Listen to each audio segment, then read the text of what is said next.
विक्रम कुमार रोजाना की तरह आज भी देर रात लड़खड़ाता हुआ अपने घर में दाखिल हुआ और सीधे अपने बिस्तर पर जा गिरा। कांपते हुए हाथों से अपने बैग से कुछ शराब की बोतलें निकालकर टी टेबल पर रखी। ये उसका सुबह का इंतजाम था, क्योंकि लॉकडाउन के कारण वो बार बार बाहर नहीं जा सकता था और वो घर के बाहर जाना भी नहीं चाहता था। उसका 15 साल का लड़का रवि घर के एक कोने में अपने स्टडी टेबल से ये सब देख रहा था। वैसे ये मंजर उसके लिए कोई नया नहीं था। रोजाना उसका बाप इसी तरह घर में शराब पीकर आया करता। विक्रम ने बोतलें टेबल पर रखी और वहीं बिस्तर पर लुढ़क गया।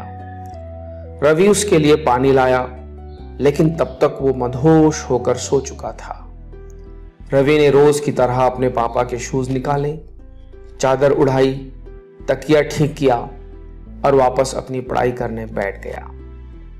विक्रम सुबह देर से उठने का आदी था। रवि ने चाय और नाश्ते की ट्रे लाई और सामने रखे टी टेबल पर रख दी, जिस पर पहले ही से शराब की बोतलें रखी थी, और टीवी शुरू करके देखने लगा। उस वक्त हजरत निजामुद्दीन और तबलीगी जमात के मरकज की खबरें आ रही थी। रवि ने पापा से कहा, पापा उठ जाएं और नाश्ता कर लीजिए, ताजा फ्रूट्स लाए हैं मैंने। फ्रूट्स का नाम सुनना था कि विक्रम को मानो कोई शौक सा लगा। हड़बड़ाकर उठा और तेज आवाज में पूछने लगा, कहां से लाए ये फ्रूट्स? रवि घबराते हुए कहने लगा, नीचे से गली में फ्रूट बेचने वाला आया है पापा, उससे लिए हैं मैंने। विक्रम ने खिड़की से झांक कर देखा, एक मुस्लिम फ्रूट्स वाला जिसके सर पर गोल टोपी और कुर्ता पायजामा पहने हुए है, फ्रूट्स बेच रहा है। विक्रम गुस्से से कहने लगा, अरे ऐसे लोगों से मत खरीदा करो फ्रूट्स। विक्रम ने गुस्से से फ्रूट खिड़की से बाहर फेंक दिए। थोड़ी देर घर में सन्नाटा रहा।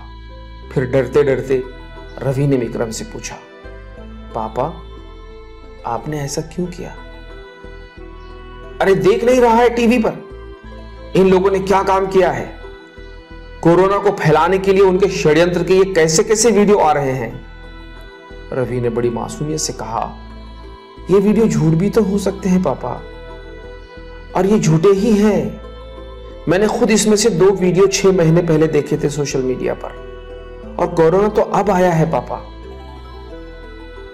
विक्रम बिस्तर पर बैठते हुए बोला, अरे तू खामोशी रहे तो अच्छा है, तू अभी बच्चा है, तू नहीं समझेगा इन मुल्लों की चालें। रवि भी बड़ा पक्का था। फिर कहने लगा, शायद आप भी मीडिया की चालें नहीं समझ पा रहे हैं पापा। भला ऐसे महामारी के वक्त में कोई नफरत का खेल खेलता है क्या? देखना पापा, एक दिन ये झूठे साबित होंगे। क्या उस दिन आपके दिलो दिमाग में भरी हुई नफरत और गलत सोच खत्म हो जाएगी? नहीं पापा, ये तब भी खत्म नहीं होगी, क्योंकि मीडिया के द्वारा भरा गया नफरत भरा खून तुम्हारी रगों में बहुत तेजी से दौड़ रहा है। विक्रम हड़बड़ा सा गया, लेकिन वो बेटे से हारना नहीं चाहता था।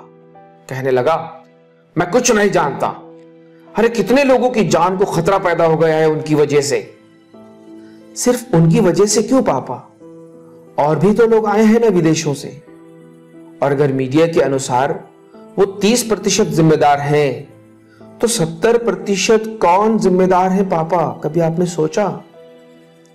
और उनके नाम का ढिंढोरा पीटने की बजाय उनकी मदद भी तो की जा सकती थी ना पापा समय पर। विक्रम खिसियाना होकर कहने लगा, अरे लोग संक्रमित हो रहे हैं उनकी वजह से। अच्छे भी तो हो रहे हैं ना पापा, और भगवान की कृपा से अच्छे हो जाएंगे। आखिरकार रवि के आर्गुमेंट से विक्रम का दिमाग खराब हो ही गया और चिल्लाकर कहने लगा, अरे क्या अच्छे होंगे? इन तबलीगी जमात वालों ने हमारा जीना हराम कर रखा है, ये हमको मरवा कर ही रहेंगे। गुस्से से ट्रे को लात मार देता है, जिससे चाय नाश्ता जमीन पर गिर गया। फिर थोड़ी देर सन्नाटा छाया हुआ रहा। दोनों एक दूसरे को देख रहे। विक्रम के चेहरे पर बला का गुस्सा है और रवि मासूमियत से बाप को देख रहा है। रवि डरते डरते शराब की बोतल की तरफ देखकर कहने लगा, पापा, जान क्या सिर्फ कोरोना वायरस ही से जाती है? क्या शराब ने कभी किसी की जान नहीं ली? क्या इससे परिवार नहीं टूटे हैं पापा? कितने डिवोर्स हो गए, कितने ही बच्चे बाप होते हुए भी अनाथों की तरह जिंदगी गुजारने पर मजबूर हैं। मेरी मां ने भी इसी के कारण आत्महत्या की थी ना पापा। विक्रम को ताज्जुब हुआ कि आज ऐसे सवाल क्यों कर रहा है। कहने लगा, तू ये सब आज क्यों पूछ रहा है और इसका तबलीगी जमात से क्या लेना देना? रवि ने कहा, मैं भी 3 दिन से टीवी पर यही सब कुछ सुन रहा था पापा। सोचा इसकी डिटेल जानना चाहिए। मैंने मेरे एक मुस्लिम दोस्त से इसके बारे में पूछा। विक्रम बड़ा बेचैनी से कहने लगा, क्या बताया उसने? रवि ने कहा, वो बता रहा था इन तबलीग वालों ने लाखों शराबियों की शराब छुड़वाकर उन्हें अच्छा इंसान बनाया है पापा। कई लोगों से चोरी जैसी बुरी आदत छुड़वाकर उनको इज्जत की जिंदगी गुजारना सिखाई है। वो बड़ा अदब करते हैं पापा एक दूसरे का, वो झूठ भी नहीं बोलते हैं। वो बता रहा था कि रास्ते से चलते वक्त नीचे नजरें करके चलना भी उनको सिखाया जाता है पापा, ताकि किसी पराई नारी पर उनकी नजर ना पड़े। वो कभी खड़े होकर पेशाब नहीं करते पापा। वो डरते हैं कि पेशाब के छींटे कपड़ों पर न उड़ जाएं और वो नापाक ना हो जाए। शराब, चोरी, जुआ जैसे बुरे कामों से लाखों लोगों को बचाकर उनकी जिंदगी संवारने वाले, लाखों लोगों को अपने असली ईश्वर के चरणों में लाने वाले लोग मानो बम कैसे हो सकते हैं पापा? कोरोना बम कैसे हो सकते हैं पापा? कुछ लोगों की गलतियों को पूरे समाज पर थोपना, क्या यह हमारी सभ्यता है?